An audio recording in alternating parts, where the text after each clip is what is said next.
Hey guys, what's up? It's Mackenzie Criswell here with another tutorial. Now what I'm doing today is a couple of tutorials for some short films and documentaries and things of the sort that I've been doing recently. So, when you look at this shot, you may think a couple of things. This guy's pretty deep trouble. This car is moving towards him. He's probably going to die soon, which explains why. Well, you know what? You can just watch the short film to figure out what happens. Bombshell. Anyways, so you think, okay, well, somebody made a pretty cool video, put it on their phone, and then played it back with the camera sitting in front of it. Well, no, you're wrong. Look at this. It's actually a green screen shot, track point. And there's a couple of reasons why you might want to do some green screening on a phone. And, you know, especially you want to be able to put whatever you want onto the screen.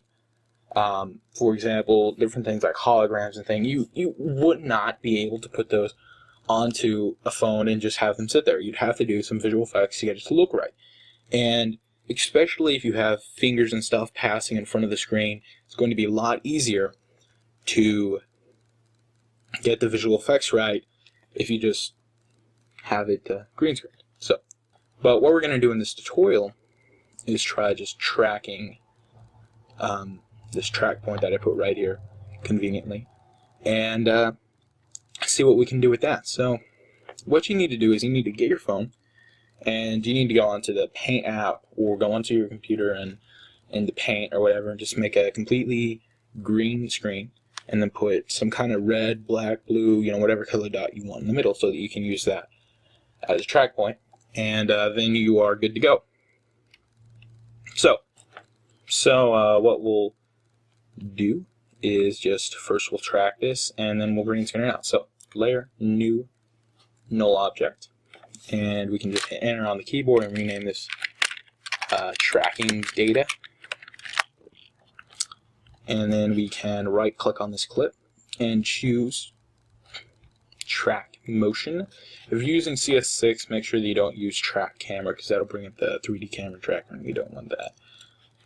And you can track position, rotation, scale. So we'd probably be good just kind of trying to track the position, but to be on the safe side, I'm going to track both the position and the rotation. So for this, I'm going to make our track point a little bit bigger, not quite that big, and I'm going to place it onto this kind of shiny dot on the red circle. I'm going to take our second track point and I want to put it somewhere to track a point that's not going to go out of frame, and luckily our little Verizon logo stays in frame most of the time, so we can just kind of try and track that. And zoom out and then choose Analyze Forward, see how we do.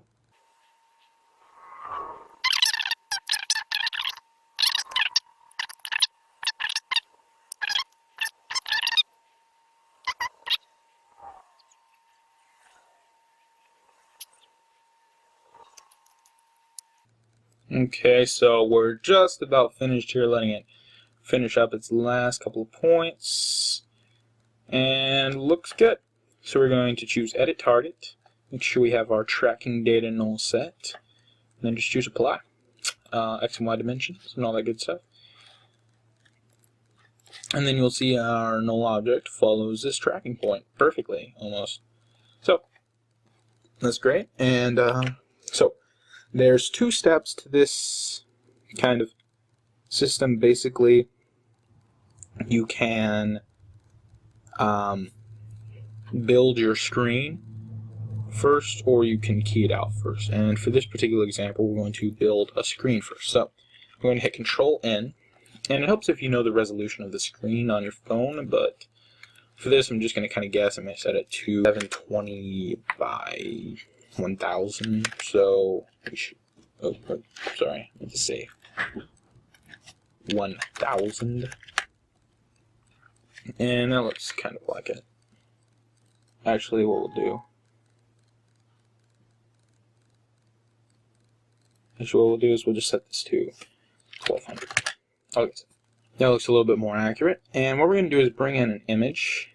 And what I did was I went to Google Earth and I just looked up a location. And then I found it and stuck it in here. So we're going to choose scale and just scale it up quite a bit. Alright. And it looks pretty blurry, but that's okay because we're just kind of using it as an overhead image. What I'm going to do is I'm going to make another copy of this.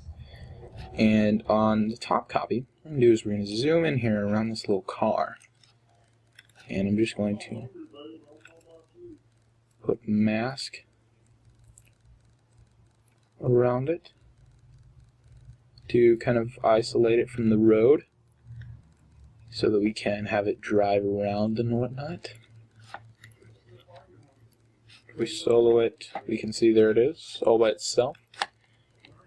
And for our road, what you'll see is our car's still there. So, you know, if we had Photoshop, it'd be pretty easy to just open it up, take the clone or the healing stamp tool and get this car right out of here. Well, we can actually also do that in After Effects. And the only reason I'm bringing this up is because there's tons of people that don't actually know you can do that. So we're going to click on this clone stamp tool up here. Just Control B. So, it works basically the same way as the one in Photoshop if you've ever used it before. You can hold down Control to make it smaller. We've got the feathering and different options over here. And we're going to hold down Alt and sample an area, and then just kind of paint out the car. And it works extremely similarly to the one in Photoshop. Not near as well as the clone stamp in Photoshop, but it does a decent job of small things like this when it's not really going to be the center of attention. So you can see there it leaves kind of a little bit of a mess where we cleaned it up, where we painted out that car. And what we now want to do is just animate this car. So we'll actually actually just move it forward a bit. I'll turn off the masking so we don't actually select it like I just did. We'll move this car to about right here. And I actually want to also move the anchor point right here. And that's just going to make it a little bit easier. And that's just going to make it a little bit easier to rotate our car whenever we need to. So we're going to hit P, hold down Shift, press R, and that's going to bring up our position and our rotation. So we'll keyframe the position so that over about 2 or 3 seconds, we're going to come to about right here. And our car is actually rotated the wrong way, so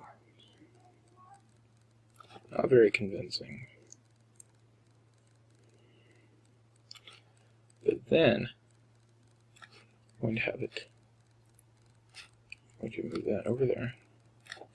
Choose rotate, have it in here.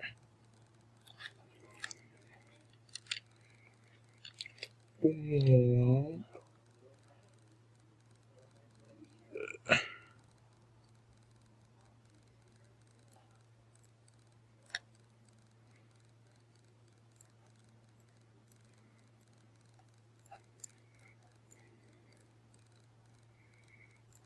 So we'll start the rotation a bit before the position so that it will kind of look more. So we'll come in here, 33.3%, and we're going to create a black solid. Choose an effect. We can close down the brushes and whatnot now. If you're not using them, we'll just close this paragraph up to give us more room in our timeline. Hit F4 to get all of our options out, or choose this button. There we go. And we'll just type in blinds, and we have Venetian blinds that pops up. And transition completeness, we'll change it to about 50 or so percent, maybe 80. Direction, and we'll just leave it at 0. Width, nothing. Little to nothing.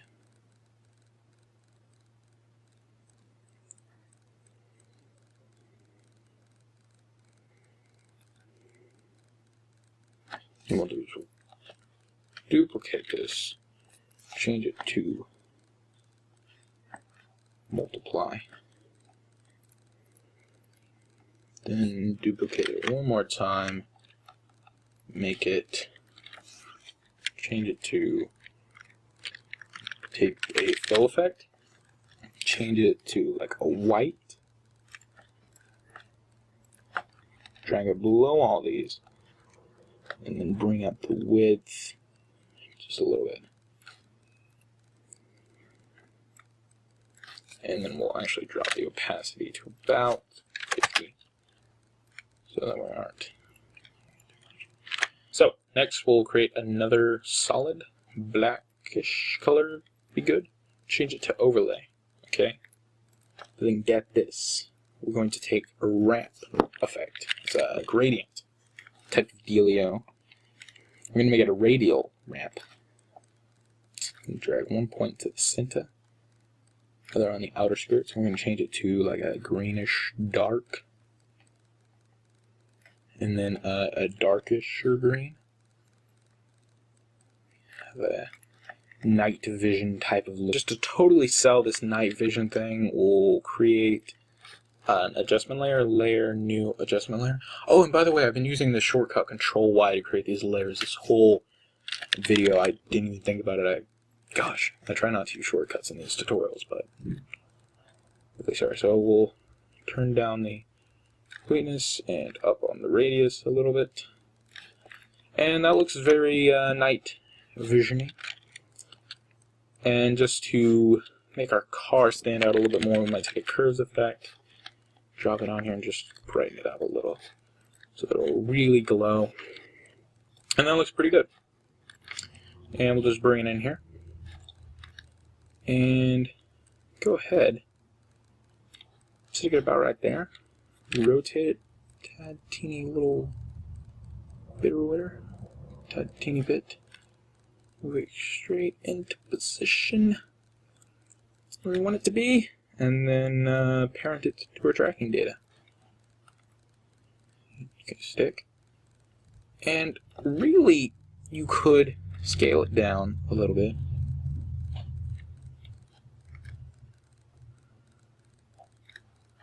Okay, a little bit more. And this particular clip, we're actually going to take the pan behind tool again, move it, the anchor point up to here. Now, as I was saying, you can scale it down a little bit, and then inward quite a bit. And then you could almost just change the blending mode to something like screen, and you'd be done if you had like a black screen. If you had just straight up black screen. So we'll turn this off. Choose layer, pre-composing. Actually, first we'll duplicate this. We'll choose layer, pre-composer. Move all our attributes. Come in here. Open up this comp. Duplicate it again. And voila. Alright, so let's choose key light for more effects. Key light here. And we'll select a neutral green color. Shut that layer off. And we're going to be using this comp as kind of a spill suppression comp. So we want to get this entire screen gray. And to do that, we're going to mix a black and a green.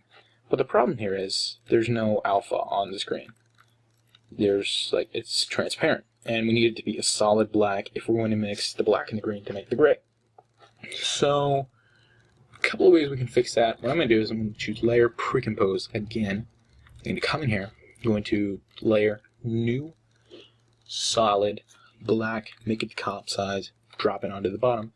But then we also need to get rid of this red circle. And the way that I'm going to do that is I'm just going to take the elliptical mask tool, choose subtracting, and then be feathering it out a tutteretta. And voila, it's gone. Perhaps not the best looking way to get rid of it, but what you can do is just sample, duplicate it, sample an area, a different piece of the screen. Whoops. we can remove this mask, replace it with perhaps an area of this portion of the screen, feather it out some, maybe try to stick it up here, and that does a decent job of getting it back in there and looking good. And also what you want to do is you want to choose P, position, whoops, my bad, you want to hit M, take the mask path, and you want to keyframe it along with the moving dot. But since this is in fact just a tutorial, we're going to just leave it as is to save time because, you know, I just glanced down at my timer and I'm at 23 minutes right now, and I don't want to bore you guys to death with an extremely long tutorial. So we'll just leave that as is. Shut this off, get to work with our other one. Layer, new. Actually, we'll just choose layer, pre-composing, move it to all. Come in here, Control Y to create the new solid. Sample this type of color. Bam. Alright. Drag it below. And again, we'll just get that little fool out of there. Subtract it. And feather it. And we have open hole. We can then bring these here.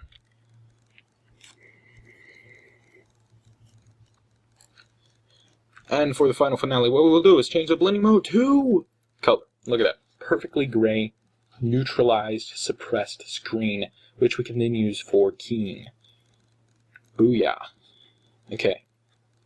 Let's close some of these comps down here. They're getting in my way. Alright, here we are. Now we're just focused on this last bit. But, actually, what we need to do is choose pre-compose. Alright. Pre-compose it again. Like a thug. Now, we're going to layer, new, solid, same color, drag it below.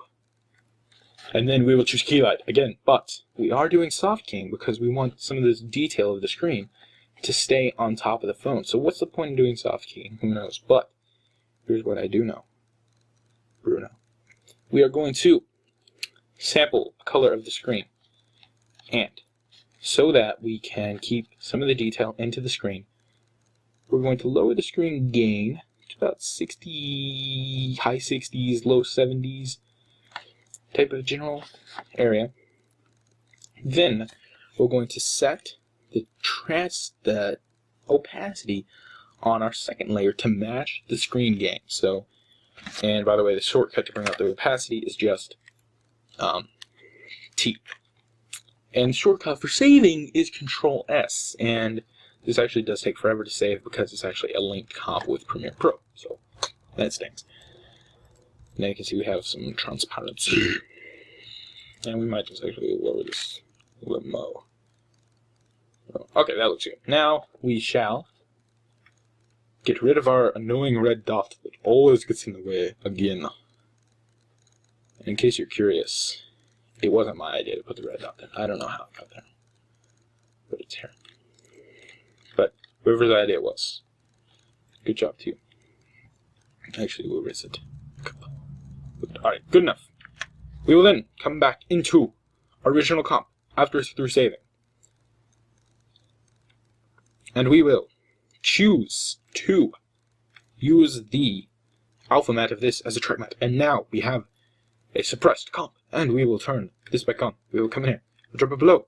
Screen details are there. But what's happened? Huh. Interesting. Interesting. Interesting. What happened was the color is too bright for this. So we're going to do something very cool. We're going to hold on Alt and change the bit rate of this composition to 32 bits per channel. And now that we've done that, our glow is looking weird. So turn that off. So it looks weird. And everything looks a little bit more interesting in 32 bits per channel.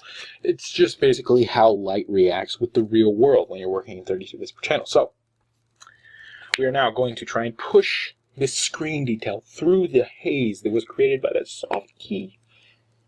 And maybe we will then be able to composite correctly. But before I do that, since this was in fact transformed into a nighttime shot. I'm going to choose curves, drop it onto this layer. I will bring down the brightness a lot, and I will suck the living redness out of this shot, and a little bit of the greenness. And I will then choose the cropper material. I will crop the screen to be anamorphic. And now, let's get to work. We're going to take an exposure effect and get this. Drop it onto our screen. Turn the exposure up and the gamma offset down just a little bit. And voila. We have punched through the fuzzy fog created by that screen. But what we actually need to do, come into this comp, and we need to make that whole overlay thing a little bit less intense because it's darkening up our scene too much. Change it down just a little bit. Maybe that should help. That will help. And now we have a composited screen, and the final effect looks something like. Hold on, I lost it. Where is it? With a little bit more work and determination. Oh, no, that's the wrong one. Hang on. Sorry, wrong scene. You will have something that looks like this! Voila! Perfectly composited. Looks great. But that's basically how I put that shot together, and I hope you enjoyed this tutorial.